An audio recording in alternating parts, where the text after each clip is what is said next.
acá tenemos ¿por qué Dragon Ball fracasó en su estreno en Latinoamérica y en Estados Unidos? Del canal Comics y otros pormenores. A lo largo de la historia del mundo del entretenimiento hemos tenido diálogos o frases célebres, frases que se volvieron recordadas por momentos icónicos de escenas de películas o series que se quedaron en el imaginario público pasando por distintas generaciones. La mayoría de ellas provienen de Hollywood, de producciones creadas por Hollywood. Yo creo que la más clásica que se la sabe todo el mundo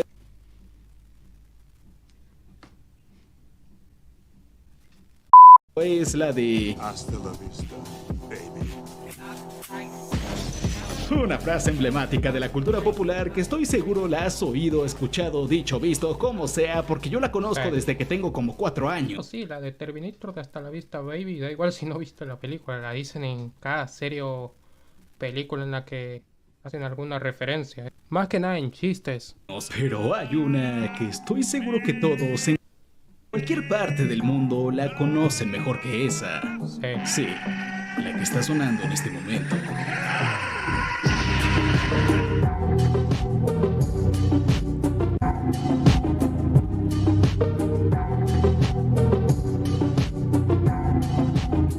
Tremenda transición esa. Tremenda transición. Animes ha habido muchos, algunos más buenos que otros, unos más largos que otros, pero hay uno imprescindible que... ¿Cuántos capítulos tiene One Piece? A ver cuánto voy a buscar. One Piece, ¿cuántos capítulos tiene? 1103. No, ni en pedo. Ni en pedo miro esto. Esa serie la va a terminar, pero mi nieto, algún neo, si es que tengo.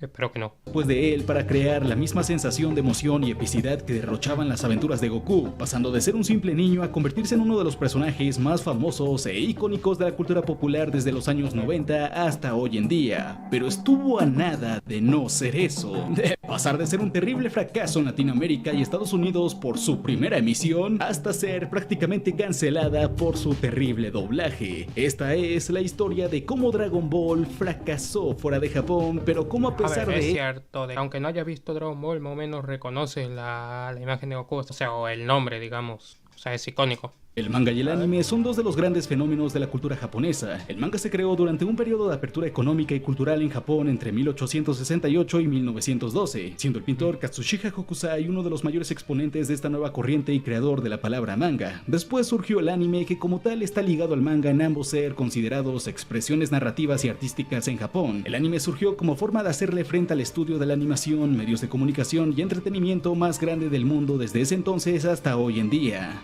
Disney, siendo en 1948 la llegada de Toei, estudio de animación de Japón fundada por Senjiro Yamamoto y Kenzo Masaoka. Este último dijo que Toei fue fundada para que sea el Disney oriental. Bueno, así que por eso digo. De doblaje y productoras televisivas. Fue hasta 1961 cuando en Estados Unidos, de la mano de Toei, se transmitieron dos películas llamadas Magic Boy y The Tale of the White Serpent, marcando así un hito, siendo a partir de ese momento que el anime comenzó a ganar seguidores en la región. Después, con el estreno de Astro Boy, otra vez gracias a Toei en ser el... Yo miraba de chico, miraba la película animada de esta cada vez que la pasaban. O sea, una que era en 3D, creo. Estados Unidos ayudó en gran medida a la relevancia del anime de la cultura popular fuera de Japón, pero el verdadero auge del anime ocurrió durante la década de 1990, conocida como el boom del anime. Durante este periodo, la popularidad del anime creció significativamente gracias a los creadores de sus obras más famosas como Katsuhiro Otomo con Akira, Hayao Miyazaki con Mi vecino Totoro, Rumiko Takahashi con Inuyasha o, claro, Akira Toriyama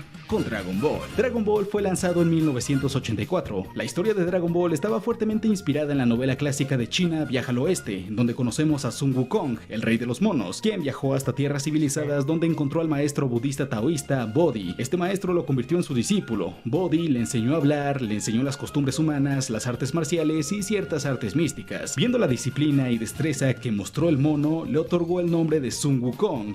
Es la historia de Goku y su abuelo Gohan. Dragon Ball empezó fuertemente inspirada en esta novela, la aventura y la fantasía en su máximo esplendor, tomando las artes marciales como medio narrativo, viendo que le funcionó con otro manga que hizo llamado Dragon Boy, que es prácticamente la base de inspiración de Dragon Ball. Toriyama le dedicó todo de sí a este shonen con la esperanza de que tuviera éxito, y pues lo logró tanto que a solo semanas de su estreno se volvió un encanto entre los lectores, tanto que a solo 2 años de su estreno se lanzó el anime. Esto nos lleva al problema más grande que casi nos deja sin Dragon Ball. Para la realización del anime al problema más grande.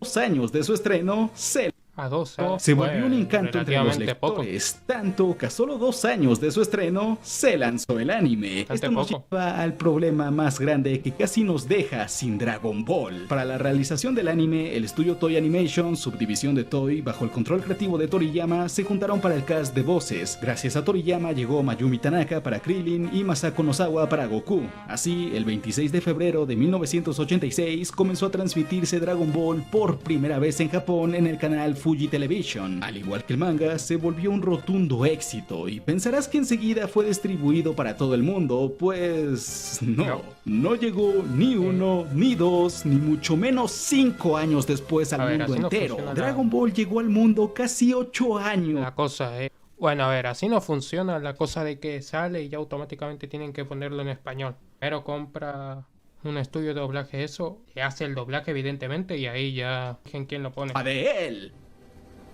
Mía. Todo inició en 1989. Una empresa de Estados Unidos llamada Harmony Gold compraba medios de entretenimiento extranjeros o animes para doblarlos horriblemente y venderlos en Estados Unidos. Harmony Gold fue quien trajo los derechos de Dragon Ball, dobló los primeros 5 episodios de la serie y los usó como piloto con la esperanza de llevar la serie a la televisión estadounidense. Lamentablemente, o más bien, afortunadamente, el doblaje destruyó por completo la serie. ¿Recuerdan en mis shorts cómo me burlaba de que Bruce Wayne era Bruno Díaz, a Galactus le decían Alberto el Hambriento o a Dick Grayson Ricardo Tapia? Pues... Se me había olvidado. Te juro que se me olvidó eso de Alberto el Hambriento. Es como que... A ver, lo de Bruno Díaz no me parece tan raro, la verdad. Es como que... Goku ahora se llamaba Zero, Bulma se convirtió en Lina, Yamcha ahora era Sedaki, Krillin era Bongo y así puras cosas tontas. A la hora de entregar el resultado, ninguna televisora del país se Podrían ser peores los nombres. interesó en la serie, incluso la llamaron como un producto barato. Afortunadamente, la serie a manos de Harmony Gold fue cancelada. Ahorita regresamos a Estados Unidos. Por otro lado, en 1994 para Latinoamérica y 1993 para México llegó Dragon Ball. O debería decir, Zero y el Dragón Mágico. Ese fue el título con el que se estrenó Dragon Ball no solo en México, en Latinoamérica. ¿Por qué? Por culpa de Harmony Gold. Utilizaron como base la versión de Harmony Gold, pero no solo por 5 episodios, sino por 60. Ahora cambiando nombres como Goku siendo Zero, las esferas del dragón eran las esferas de fuego, Lunch se llamaba Lanchita y Krillin se llamaba Cachito. Eso sí, los nombres cámbienlos, pero la censura no. Los Pará, loco, pará. Pero ¿cómo le decían a Lanch? siendo Zero, las esferas del dragón eran las esferas de fuego, Ay, Lunch Zero, se llamaba Lanchita y Krillin Se llama ahora Lanchita, hay que ser chupo. en Latinoamérica fueron sacados así tal cual como se mostraron en Japón, o sea, sin censura. ¿Partes blandas? Así es, me refiero a las bolas. Esta parte no se presta Eh, para ser censurada, pero hay varias las cuales sí tenían que ajá. llevar censura y aún así las dejaron. Aparte de esto, el doblaje también influyó mucho a que el público adolescente y sobre todo los niños no se interesaran en la serie. Así que Zero y el Dragón Mágico, después de 60 episodios, fue cancelada. O más bien, dejada de transmitir debido a su poca audiencia. Lo mismo pasó en Estados Unidos en esos mismos años. Después de ser rechazados esos 5 episodios pilotos de Harmony Gold, Gen Fukunaga, un ingeniero que nació en Japón pero vivió en Estados Unidos la mayor parte de su vida, tenía un familiar que trabajaba en Toei Animation. Fukunaga logró convencer a su familiar de que si emitían Dragon Ball en Estados Unidos iba a romper todo lo que se podría romper. Ese hombre era un visionario, amigo. Ese hombre, un genio. Ni idea cómo se llamaba. No voy a repetirlo porque no hablo taca-taca. Pero en resumen, capo para saber eso. Ojalá que ahora esté millonario. Así que junto a un socio Yo comercial en el año 1994 fundaron Funimation, un estudio de animación que financió la traducción de la serie. Ahora sí, como debe de ser. Aunque esta vez sí, a diferencia de lo que hizo Harmony Gold, con mucha censura. Así, en 1995, casi 10 años después de su transmisión en Japón, Dragon Ball logró ser transmitido a una audiencia estadounidense gracias a Funimation. Pero ocurrió otro problema. La serie fue cancelada después de la finalización de una temporada debido a los bajos índices de audiencia que tuvo en ese momento. Me Funimation estoy buscando un baneo, les aviso. ¿Por qué? Autobaneo de Twitch. de plano no se vendió. El mayor motivo de esto se debió al horario en la que se transmitía, que lo hacía por la tarde. No se sabe tal cual qué era lo que pasaba, por lo que la audiencia no se interesaba en Dragon Ball si ya no tenía el doblaje horrible de Harmony Gold, pero por alguna razón no tenía el éxito Dragon Ball en Estados Unidos como el que tenía en Japón, y en Latinoamérica pues ni hablemos con ese doblaje. Paréntesis, en esos años, en 1994, antes de que llegara Dragon Ball a Estados Unidos, en Japón ya había terminado Dragon Ball Z, y a solo 2 años, en 1996, se iba a estrenar ya Dragon Ball GT. Claro, ya no de la mano de Toriyama, pero Dragon Ball en Japón era un fenómeno enorme que no lograba causar el mismo impacto fuera de Japón. Funimation no consideró para nada seguir transmitiendo Dragon Ball. En Latinoamérica, Bandai, quien se encargó de llevar la serie, le comunicó a Rafael Rivera, quien era el director de doblaje del estudio Videodoblajes de México, que era el estudio que dobló Zero y el Dragón Mágico, le comunicó que cambiaran todo el doblaje de la serie, pero él, Rafael, se negó diciendo que si hacían eso, lo harían de cero y saldría más caro. Por esto y por lo anterior, la serie fue cancelada. Al parecer no había esperanza para que Dragon Ball fuera ese éxito en el resto del mundo. Estamos hablando de que en ese entonces el internet apenas estaba iniciando. Encontrar los episodios de Dragon Ball en línea era prácticamente imposible. Es más, no existía la posibilidad. Dirás, ¿y el manga? Pues también era imposible. El primer volumen, el primero, salió de Japón después del año 2000. Llegó a Latinoamérica de manera legal entre 2002 y 2008. También por ese motivo surgieron rumores o casi Cada vez que veo el Dragon Ball me acuerdo de la versión argentina del manga. Es hermosa, boludo. ¡Cagón de mierda! ¿Cuánta gente tragó por su vida y vos la masacraste igual? internet, pero en ese entonces el que dejaran de transmitir la serie de repente y luego apareciera con otro doblaje solo te hacía decir, fue un efecto Manuela. Entonces Dragon Ball había necesidad de mostrar eso. en Estados Unidos fue un fracaso en su primera transmisión. Sin embargo, ocurrió algo. En Latinoamérica, Bandai, al no llegar a un acuerdo con el estudio Videodoblajes de México, una vez cancelada esa versión de Dragon Ball, llegó a un acuerdo con Producciones Salgado, mismo estudio que hizo el doblaje de los Caballeros del Zodiaco. Este estudio sí hizo eso, lanzar Dragon Ball por fin de manera original con los nombres de todos los personajes ya bien, pero solo lo hizo otra vez hasta el episodio 60. Después llegaría el estudio Rack, quien ya se encargó de todos los episodios sobrantes. Es por eso que en Dragon Ball de Latinoamérica los primeros 60 episodios aún siguen teniendo cosas como estas. ¡Ay, Dios mío, es la onda glaciar del maestro Roshi! Pero hey, ya hay censura. Y ahora sí, después de la cancelación de Zero y el Dragón Mágico Eso es mejor que Onda Vital. en 1993, en 1994 Dragon Ball llegó a México y Latinoamérica con un nuevo doblaje y fue un éxito.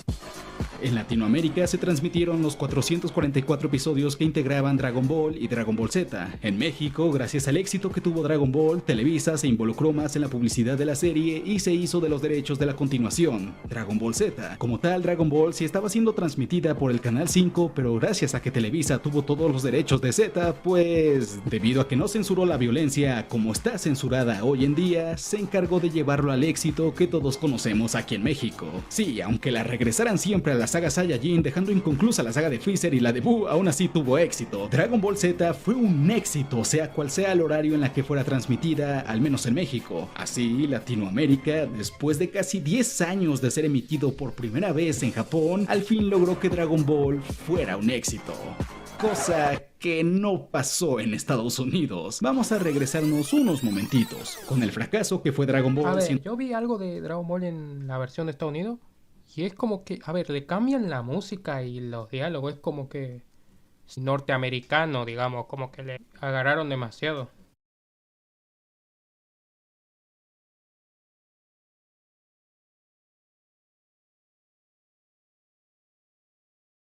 En 1996, Funimation pudo asociarse con Saban Entertainment y Ocean Studios para hacerse con las licencias de Dragon Ball Z. Esto gracias a la financiación que lograron obtener de un acuerdo que hizo Funimation con Dick Entertainment Corporation, una productora audiovisual especializada en la animación que le pertenecía nada más y nada menos que a Disney. Gracias a esto, Funimation decidió estrenar Dragon Ball Z en Estados Unidos. Así es, mandaron al carajo Dragon Ball y se fueron de lleno con Dragon Ball Z. Funimation, esta vez, para ahorrar dinero y asegurarse de no causarle pérdidas al estudio de Seiban, sacó Dragon Ball Z como si la hubieran hecho ellos. ¿A qué me refiero? Para empezar, Ocean Studios fueron los encargados de doblar la serie, mientras que Seiban daba órdenes directas de lo que tenía que tener la serie. Seiban mandó a que toda la música del anime fuera compuesta por ellos, o sea, los tracks originales del anime fueron totalmente quitados y le pusieron música compuesta por el estudio.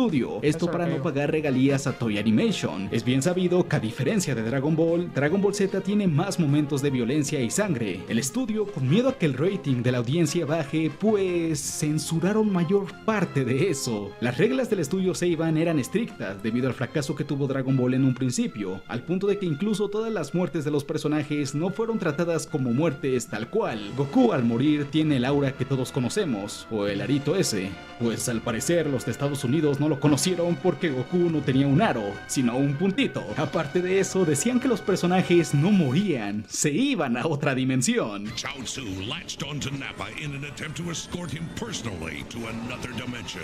Somebody must be passing into another dimension. I want them all in the next dimension. I'm phasing into another dimension. Lo siento, Darryl, te lastimé la vagina. Pero a pesar de eso... A ver, en teoría, el otro mundo de Dragon Ball, o sea, el otro mundo es otra dimensión en teoría, o no, no sé, yo ni sé, amigo, estoy tratando de justificarle esto. Dragon Ball Z tuvo el éxito que querían que tuviera Dragon Ball.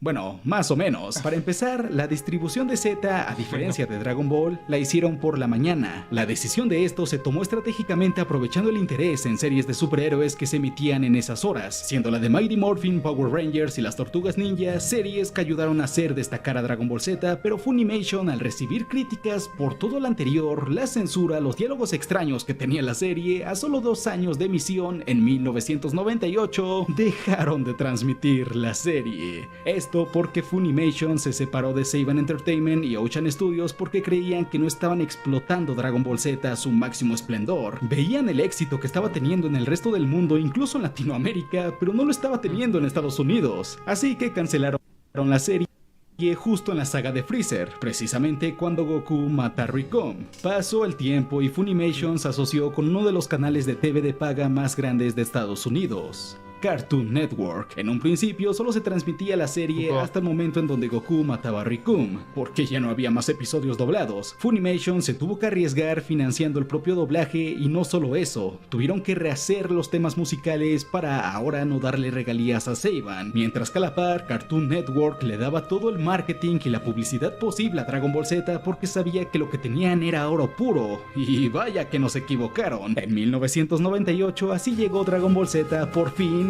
de manera completa a Cartoon Network, que si tuvo éxito, pues en el año 2001, el año en el que Dragon Ball Z era la serie más vista de Cartoon Network, el buscador web Lycos reveló que Dragon Ball había encabezado su lista de los términos más buscados del año, superando incluso a Britney Spears. Es bastante interesante cómo el boom de Dragon Ball llegó para el resto del mundo gracias a Z, a diferencia de Japón, que desde que Goku era niño ya era un fenómeno ahí. Para el mundo, Goku se volvió un fenómeno hasta Z, ya siendo adulto. También es interesante el enfoque que crearon para que esto fuera posible, pues uno de los momentos más memorables de la serie es cuando Goku se convierte en Super Saiyajin, mientras que en Latinoamérica y Japón, Goku se comporta de una manera más fría y se le ve lleno de venganza. En Estados Unidos le dieron un enfoque más heroico. Soy el Saiyajin que vino de la Tierra para matarte, Freezer. Tengo un corazón tranquilo, pero ahora soy el guerrero legendario que ha despertado por la ira. I am the hope of the universe. I am the answer to all living things that cry out for peace. I am protector of the innocent. I am the light in the darkness. Aguanta un toque, Superman. Funcionó. Obviamente, debido al éxito mundial que alcanzó Dragon Ball gracias a Z, no faltaron en querer censurarla por su extrema violencia.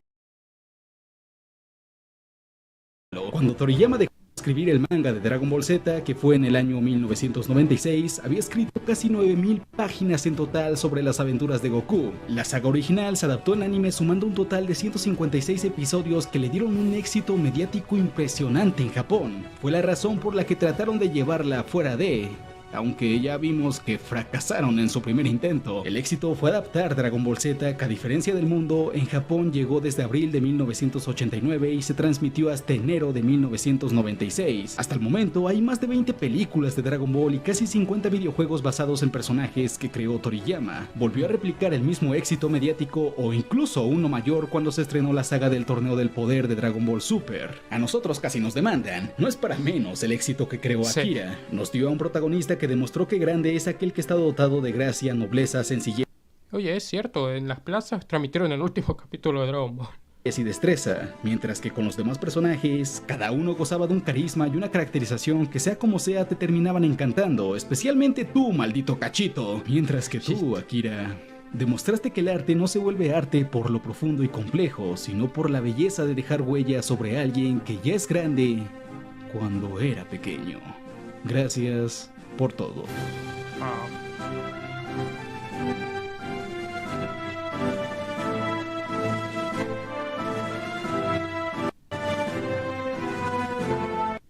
Muy buen video. Habla de Marvel, DC y otros, o sea, o de superhéroes en general. Está bueno.